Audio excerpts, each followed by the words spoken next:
Hi everyone, welcome to Mrs. Clemens' class. Today we're going to talk about the Great Depression. All right, so as we've talked about throughout the entire school year, we've talked about for different wars and major events that there are immediate causes and there are long-term causes, just about everything. So definitely for us, the immediate cause of the Great Depression is the great stock market crash. And if you look at this nifty chart here, you can see you have the immediate crash in 1929. It rallies a bit and then it just kind of keeps going down until we hit the market low in 1932. And that's when really everything in the US was sort of at its worst during the Great Depression. Unemployment was at 25%. This is when you end up having the election of 1932, and spoiler alert, Herbert Hoover does not get reelected. All right, so some long-term causes, because obviously every single time there are long-term causes. So we have weaknesses in the overall economy.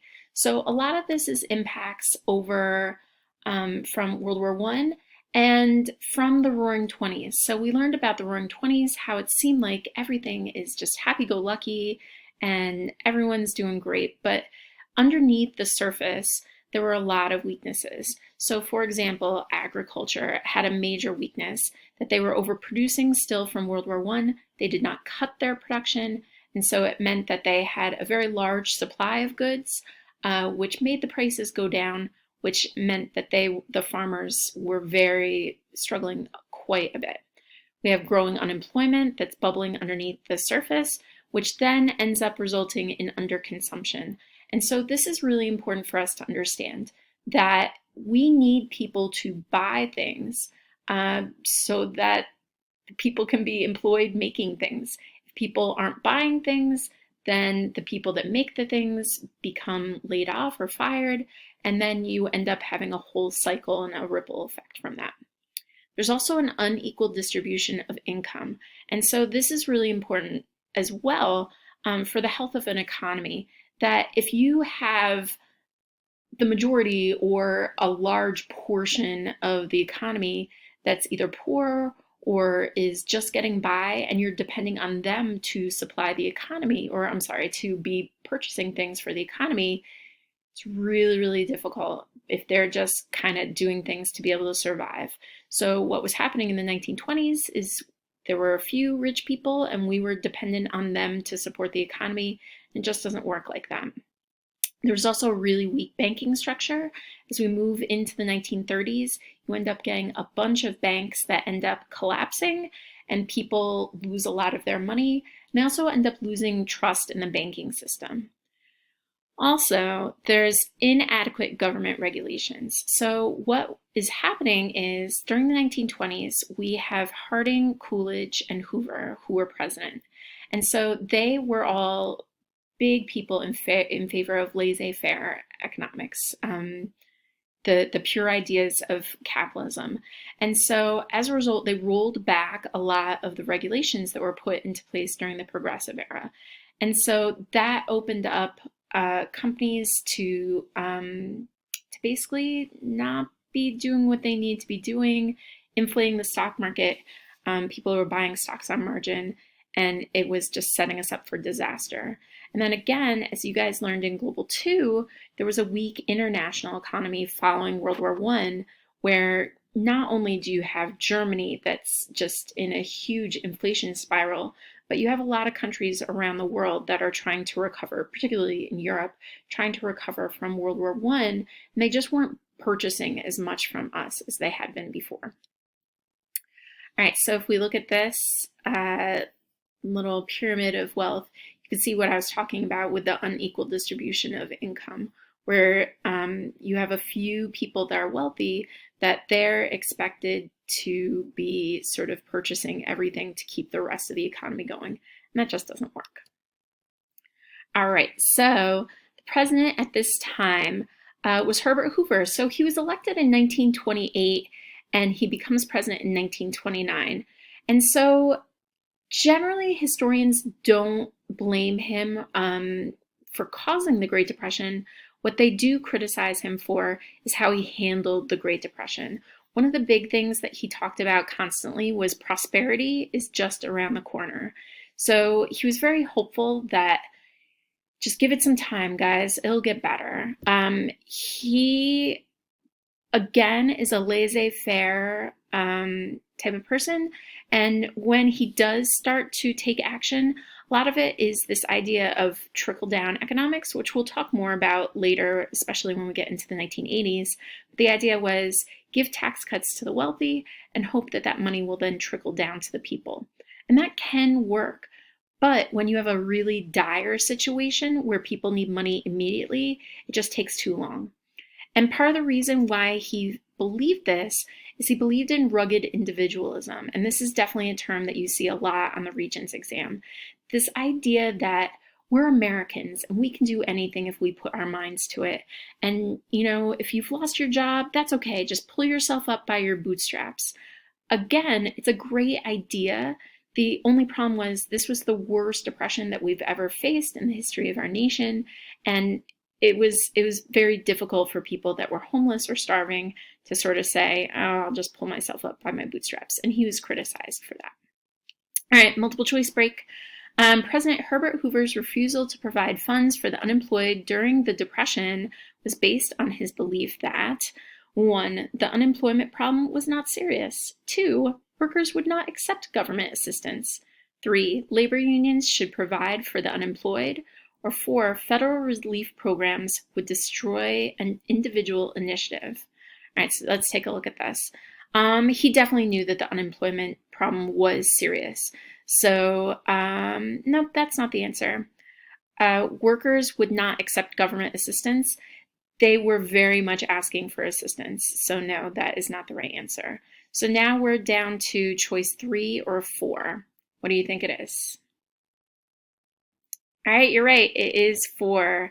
That's that idea of rugged individualism. All right, so the human impact. There's a reason why we call it the Great Depression, and it's not that it was great, meaning, yay, awesome. It's great as in huge. And so, yeah, absolutely, there's going to be some major negative impacts. We talked about that at its height in 1932, that 25% of the workforce was unemployed. One thing to keep in mind is that's the overall average for the nation. Different people had different rates of unemployment. So if you were African American, if you were in certain parts of the country, you maybe had higher unemployment. Toledo, Ohio had at one point 90% unemployment. So definitely it depended who you were and where you were. We're going to look at some pictures in a second of Hoovervilles. This was not a compliment calling things Hoovervilles. It was a criticism of Herbert Hoover. And then also, in terms of rural life, yeah, especially in areas that were affected by the Dust Bowl, they have a lot of farm foreclosures. One of the big pieces of literature that was written that details this is Grapes of Wrath by John Steinbeck. And often you'll see that mentioned on the Regents exam. One of the things that Herbert Hoover was also criticized for dealing with, or his issue with dealing with during the Great Depression, was World War I veterans. And so they marched on the nation's capital asking for bonuses from their pensions from World War I, and they were called the Bonus Army. Unfortunately, Herbert Hoover was not happy with them, and so as they set up their Hoovervilles in front of the Capitol, he ordered them to leave, and the military was called in to actually sort of burn them out. So obviously this did not work well for him. Here's some pictures of Hoovervilles. So in urban areas, people had nowhere to go when they were evicted from their apartments. So they went to parks and open areas and created these sort of hovels all over the place. Again, this was all around the country. I really like looking at these pictures because it just gives you a little bit of the scope of what was going on at the time. And if you want to pause this for a second to look at them in a little bit more detail, definitely feel free to do that. I always think that this picture in particular is just so ironic because you've got this billboard that's saying, we have the highest standard of living, there's no way like the American way. And then you have all these people waiting in line for a soup kitchen. So definitely take a look at these. All right, so in the Midwest, in the Great Plains, you have people impacted by the Dust Bowl. And I'm going to put some links for some other videos for you to check out on YouTube and on my Google Classroom that deal with this. There's a really good Ken Burns documentary. I hope you check it out. But yeah, you end up getting these huge, huge dust storms, and these areas are just decimated because they can't grow crops. And again, you have these farm foreclosures. So you can see where it's at its worst, and how the entire area that's impacted. And so in my second video on the Great Depression, we're going to talk about some of the plans from the New Deal to fix this. And so this is one of the plans that's talked about from the Civilian Conservation Corps, that they, to try to make a windbreak, they plant all kinds of trees in the Midwest. The people who were living in the Great Plains, many of them needed to leave to try to find some sort of employment or some sort of hope. And so many of these people were from Oklahoma, and so they were often called Okies. Even if they weren't from Oklahoma, they ended up getting called Okies. And so they ended up gathering all their stuff and driving out to California. And so one of the things the Regents likes to talk about is different migrations of people throughout our history. And so this is a major migration where you get people from the Midwest going out all the way to the West in search for employment and hope. Sort of similar, at least in the idea of internal migrations, to the Great Migration of African Americans from the South to the North, following Reconstruction in the early 1900s. In search of jobs and less discrimination. And again, if you want to pause this for a second and take a look at some of these pictures, these are some very famous pictures, some of which were taken by Dorothea Lange, detailing the Great Depression. All right, multiple choice break. The Dust Bowls described by John Steinbeck in The Grapes of Wrath had the greatest impact on residents of urban slums, workers in factory sweatshops, plantation owners in the rural South, or farmers from the Great Plains. And I think we've covered this. That is farmers from the Great Plains. And then during the Great Depression, what did expressions such as Hoovervilles and Hoover blankets reveal about President Hoover? Hoover blankets were when people slept on park benches and put newspapers over them, and they called them Hoover blankets. So he was seen as a role model. He used the military to aid the unemployed.